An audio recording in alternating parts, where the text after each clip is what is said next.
অনেকবার বলেছি, অনেকবার দেখাইছি, আপনারাও দেখছেন, কিন্তু আমি জানি না কয়জন মানতে পারছেন, কয়জন চেষ্টা করছেন। আজকে সরাসরি আমার একজন কৃষক ভাইয়ের সাথে যদি একটু কথা বলি, আপনারা এখান থেকে বাস্তবতাটা বুঝতে পারবেন। দেখেন, এই যে একটা জমি, পটলের জমি, মূলত জমিনটা কিন্তু পটলের, উনি চারা রোপণ করছে পটলের। নিচে কি বুনে রাখছে, এখন উনি কি করতেছে, আমি একটু ওনার সাথে কথা বলবো, যদি আপনারা খেয়াল করেন। আসসালামু আলাইকুম ভাই। ওয়ালাইকুম আসসালাম।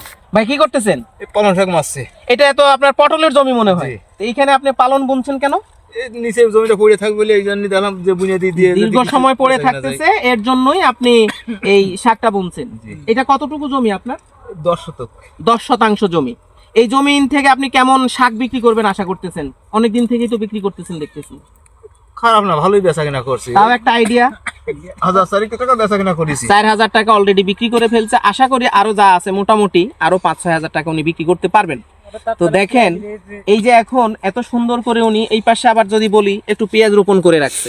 দেখেন, ধারাবাহিকভাবে কিন্তু আমরা যদি আমাদের চিলতা চিলতা জমি, এক কণা জমি, সকল জমি যদি আমরা সুন্দর করে যদি সৎ ব্যবহারের আওতায় নিতে পারি, তাহলে আমার দেশ স্বাবলম্বী হবে, আমি স্বাবলম্বী হব, এবং দেশ ও জাতির জন্য একটা কিছু করে যাইতে পারবো, নিজের মনেও খুব ভালো শান্তি পাবো।